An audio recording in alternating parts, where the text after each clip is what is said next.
pour un peu de paix ou beaucoup de quiétude. La statue est de bronze et d'or, son chapeau d'or et d'argent. « 4 heures, le lendemain matin. La montagne ne dort plus depuis longtemps. Elle se prépare pour une autre cérémonie, grandiose et incertaine. On monte parfois de nuit pour assister au miracle. On dort même sur place. Depuis que le monde est monde, il est fidèle au rendez-vous. Mais ce matin, une mer de nuages suspend la montagne entre ciel et terre. La nuit se déchire soudain et l'aube tient ses promesses.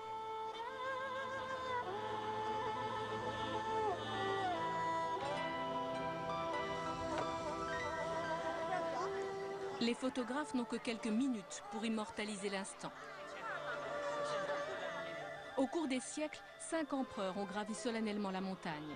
C'est au mont Taishan, au lever du jour, que Mao aurait dit « l'Orient est rouge ». Confucius, lui, aurait plus simplement pris conscience de la petitesse du monde. Car le sage chinois est aussi venu au mont Taishan. Il y a près de 2500 ans, il vivait même à quelques heures de là. Nous quittons donc la montagne pour un autre pèlerinage sur les traces de Confucius. La ville du maître chinois est à 1h30 de route et de dépaysement.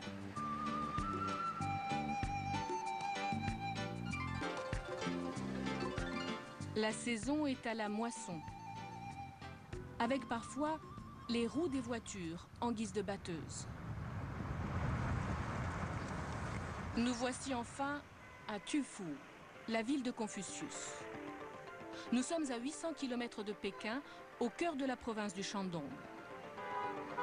Tufu est une petite ville, à peine 200 000 habitants, une bourgade à l'échelle du pays. Le sanctuaire est au cœur de la vieille ville, à l'intérieur des remparts. Chaque année, ce sont des millions de pèlerins qui font le voyage. Devant la porte sud, le pèlerinage commence rituellement par la photo souvenir. Le sanctuaire est le domaine des aigrettes blanches, emblème de la cité. Frédéric Moret est un architecte français. Il accompagne ici M. Xiang, un des gardiens de ce site vaste comme 1/5 de la ville. Le temple de Confucius a une longueur de 1300 mètres. Il a une largeur de 151 mètres et une superficie de presque 22 hectares. Il y a à Tufu ce qu'on ne trouve plus à la cité interdite de Pékin. La trace des dynasties impériales, une mémoire historique gravée dans la pierre et portée par les fils de dragon. Les stèles sont certainement ce qui est pour nous les monuments, c'est-à-dire que c'est vraiment les porteurs de la mémoire. D'ailleurs, durant la révolution culturelle, le temple n'a pratiquement pas été abîmé, alors que les stèles ont systématiquement été cassées pour détruire en fait la symbolique qu'elles représentaient. Et c'est vraiment les éléments forts de la mémoire. Celle-ci mesure près de 6 mètres de haut et date du XVe siècle. Monsieur Kong est d'ailleurs très fier de l'hommage à son ancêtre, qu'il y déchiffre. Moi, empereur Chensong, j'affirme qu'on ne peut pas vivre un jour sans les préceptes de Confucius. Ce qui veut dire que la pensée de Confucius est indispensable pour notre vie quotidienne. De la façon de s'habiller à la façon de manger, Confucius est indispensable chaque jour et pendant toute la vie.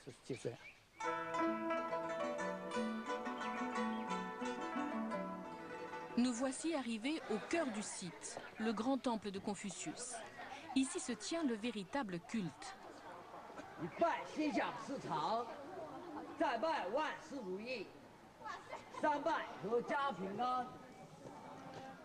On vient souvent de loin pour s'incliner ainsi 3 fois, brûler l'encens et déposer une prière face au temple de Confucius. Lorsque celui-ci est restauré au XVIIIe siècle, les artisans se surpassent.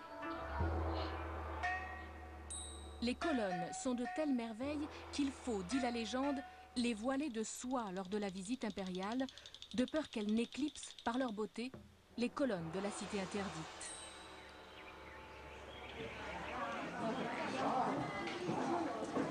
La statue du maître est hors de portée du pèlerin, mais nos guides nous font franchir les barrières qui retiennent le public.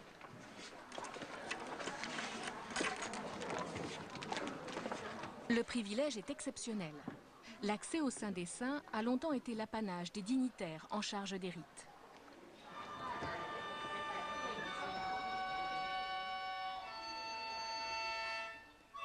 La statue originale a été détruite pendant la Révolution culturelle, mais la nouvelle effigie est toujours autant honorée. Autour d'elle, toute une cour, immobile dans l'ombre des alcôves, et des instruments de musique les plus divers.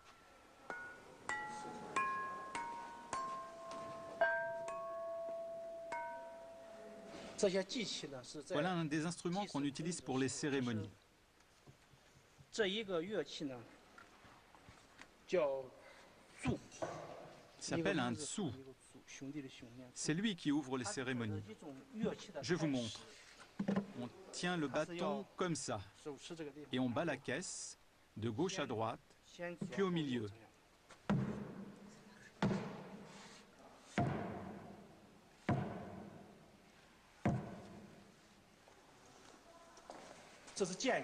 Ça, c'est un tambour. Mais on n'a pas les baguettes. Pour Confucius, la musique est source même de l'harmonie. Qui joue harmonieusement peut harmonieusement gouverner. Confucius est avant tout un maître et un philosophe. À ses élèves, il enseigne l'effort et l'humilité. Le maître dit ainsi « Celui qui ne progresse pas chaque jour recule chaque jour ». Mais il dit encore que lorsqu'on se cogne la tête contre un pot et que cela sonne creux, ce n'est pas forcément le pot qui est vide. À l'extérieur, nous retrouvons l'architecte Frédéric Moret sur son terrain, la vieille ville de Tufu. Ce qui l'a en effet amené à travailler ici, c'est cette ville qui s'est bâtie autour d'un homme, Confucius, et de ses descendants, les Kong. Au fond de ces ruelles, il reste aujourd'hui beaucoup de maisons à sauvegarder. Nous les découvrirons tout à l'heure. Pour l'instant, c'est la résidence des Kong, ces descendants de Confucius, que Frédéric veut nous montrer avec Monsieur Kong, 73e du nom, et Madame Yu Haixia, historienne. La plus somptueuse demeure mandarinale de Chine attire chaque jour des centaines de touristes. Et si vous n'avez pas de guide, rassurez-vous, d'autres en ont un pour vous.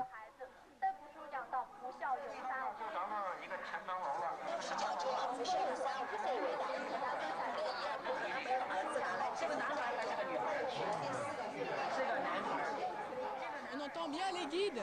Oui, on entend bien les guides, mais au bout d'un moment, on n'entend plus personne. Donc là, ils sont, je pense, en train de réfléchir à un système pour que, effectivement, supprimer les microphones. Ils voudraient, je pense, supprimer les microphones. Ça mettra peut-être un petit peu de temps, mais ils commencent à se poser la question.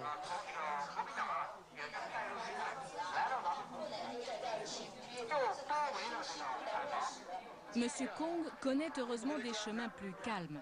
Il nous entraîne loin du bruit, à l'écart de la foule. Au bout d'un autre corridor, une petite cour plus tranquille où les ancêtres de Monsieur Kong recevaient leurs hôtes de marque. 3 pièces que le visiteur ne peut qu'entrevoir et que Madame Liu nous fait découvrir de l'intérieur. Un sol de dalles brutes, pas de riches dorures. Ce qui surprend de prime abord, c'est la sobriété du lieu. Je voudrais vous expliquer pourquoi les meubles ne sont pas luxueux ici. Parce que dans la famille de Confucius, ce qui est transmis de génération en génération, c'est le goût de l'étude et l'éthique. Pour Confucius, ses descendants doivent bien travailler, beaucoup lire et mener une vie simple. Lui n'aime pas le luxe.